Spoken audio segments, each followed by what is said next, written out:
Sometimes. There's a high drive, deep center field. It's not coming back all the way into the bullpen. Center field deep. Fletcher back on the track. Out of room. Out of here. Back come the Guardians on one swing of the bat by Bo Naylor from British Columbia and said, "You're pitching in the big leagues today. Your name's Frank." Stephen Kwan sends one up and out of here.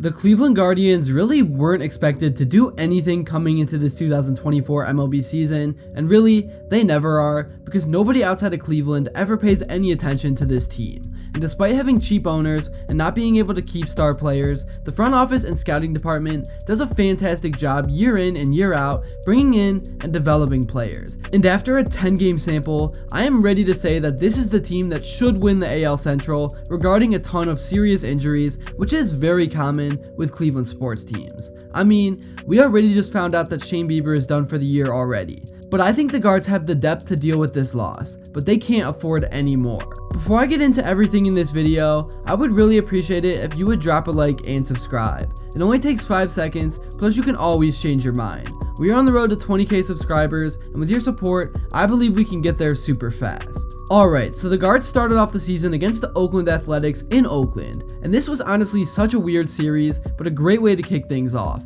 And the only reason I say it's weird is because the A's are just so bad, and at times, you wonder how some of the guys on their team are even in the league. But when the organization wants to lose, the fans don't even show up, and no culture has been built at all, that happens. Okay. But anyways, the Guards took care of business, winning 3 out of 4, and if it wasn't for Eli Morgan, they probably could have took all 4. But winning 3 is exactly what they needed to do to kick off the season on the right foot. After this series is when the real test started in Seattle. The Mariners are a team that Cleveland usually struggles with, so they had their hands full. But they responded to the adversity in a big way, winning 2 out of 3, and they even looked good in their one loss. They just lined out to Julio Rodriguez all game. By this point, I think everyone had a good idea of what this Guards team could be this season, and the lineup was set. I really like what they were able to do with Andres Gimenez because he is so versatile and can bat both second and later in the lineup to provide some much needed depth. And on top of that, he has a platinum glove level second baseman. I'm so glad the Guards were able to lock him up long term because even after a down year last season,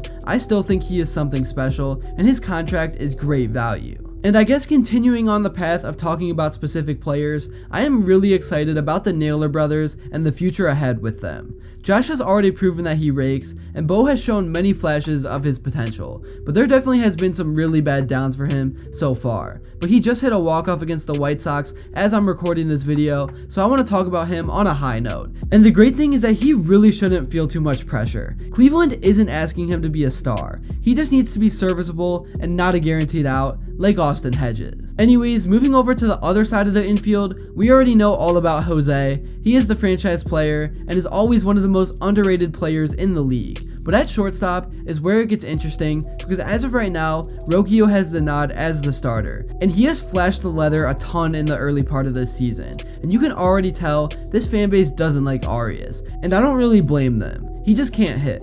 But anyways, I think this infield has a lot of potential, and I like where they are at moving forward. So now moving to the outfield, this unit is also very interesting with a lot of unknown. Kwan obviously has solidified himself as the left fielder of the future. He's an Ichiro type of player that is a great outfielder and leadoff hitter. But then over at center, things are going to switch up a ton this season. They got Laureano from the A's, who I am not a huge fan of. He's old, but then there's Tyler Freeman, who had his position changed, and then there's Brennan as well.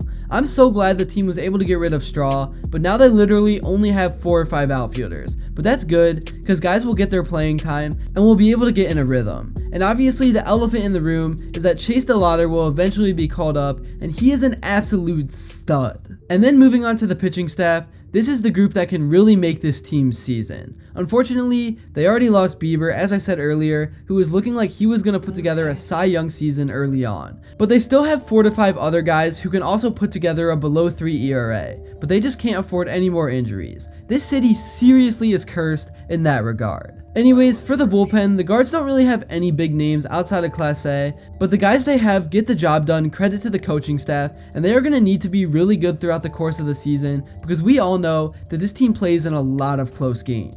Moving back over to talking about the season so far, after the Seattle series, the Guards went into Minnesota to face a division rival in a big early season series. Obviously, every game against this team is super important, and that's why it was huge that they went 2-0 in the games they were able to play with the rainouts. After this, the Guards finally came home to Cleveland and played the home opener on Solar Eclipse Day. The White Sox are a pretty pathetic organization, but the Guards did their job and won the series 2-1, even with some rough pitching, and now stand at the top of the Central with a 9-3 record. And the upcoming series against the Yankees is going to be a big test to see where this team is really at. But overall, to win the Central, the Guards just need to win every series against the bad teams with an occasional sweep, and at least take one game against all the tough teams. Getting swept is really the only way to lose this division. I am just so excited to see what's ahead for this team.